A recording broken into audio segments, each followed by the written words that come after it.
Tere kena õhtupoolikut, head jalgpallisõbrad. Postimees.ee jätkab siis oma Premium-liiga jalgpalli ülekannetega, jätkab siis 10. vooru avamatšiga, kus on siis Reno Mark, 12 Rauno Tutk, 17 Karl-Anton Sõerd ja 28 Kristoffer Kaasik. Jalgpallikeskuses väga tuline 1-1 viik Narva Transiga, nii et arvestades seda, et Tammekal on väga jookseis ja milline löök ja milline värav! 1-0!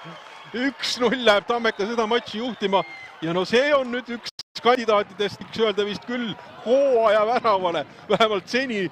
See oli nüüd küll väga edev ja 1-0 on tõsiasi, ja kas on siis see mees Andre Paju, kes selle palli nõndaviisi kannaga Pärnu Vapruse väravavõrku saatis. Jällegi Tutkil, kas tuleb löögivõimalus, mitte, aga tuleb sealt järgmine üritus.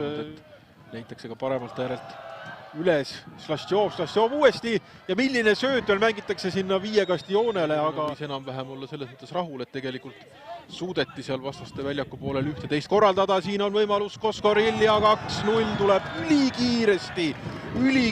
Teisel poolajal praktiliselt vist Pärnu ei saanudki palli puudutada ning Tristan Koskor 2-0, nii et kui tahtsingi jõuda sinna, nii et võib-olla kui enam-vähem Selinski võis olla olukorraga väljakul rahul laias laastus skoor välja arvata, siis Kaido Koppel võib-olla sellega, et meeskond jäi natukene ilmselgelt passiivseks mingites olukordades rahul küll olla.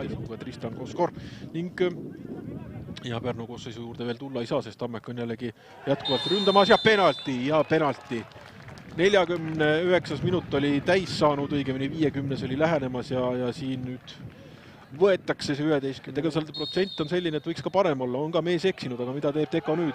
Teko lööb ja ütleme, et löök oli piisavalt tugev, et Alandi käe alt ta läbi läks, aga vähemasti värava vaht pärnakate poole pealt siis selle suuna ära aimas, aga löök oli siis Veensolule. Veensolu sööt. Ahaa, ja siit tekib võimalus Pärnule ja tuleb värav ja väga ilus värav.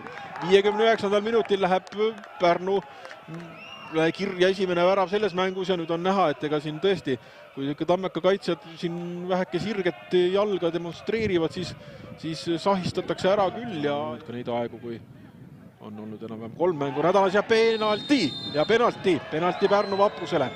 Nii et siit tuleb veel mängu rohkem kui küll ja Kim Sairinen, keda sai siin esimesel poolel kiidetud ja kiidetud nii tänase esituse eest kui ka varumeeste pingile saadetud penaltit lööma minemas. Sõerde lööb ja kindlalt sisse. Tunduvalt kindlamini lõida selle penalti praegu sisse, kui ennist Tauno Teko seda tegi. Nii et Tartu Tammeka 3. Ainest Reinkort on paremal vaba. Sööt tuleb Reinkortile nüüd. Preimann on karistusalas palli ootamas. Preimann saab palli võimalus lüüa ja Preimann lööb ära 90. minutil 4-2. Nii et nüüd vist võib küll öelda, et Tammeka saab selle võidu kätte. Selle võidu, mis oli vahepeal juba nende jaoks justkui nii kindel ja mis vahepeal muutus juba, ütleme nii, võitsid ja võitlesid, aga Pärnu on omakorda rünnakule tulemas ja nüüd suudab Pehter tõrjuda veel viimasel hetkel selle tikt. Ja julgeks arvata, et Kristo Tohveril on vile juba soojas ja peaks õige varsti kõlama selle matši lõpu vile, tõepoolest nii on.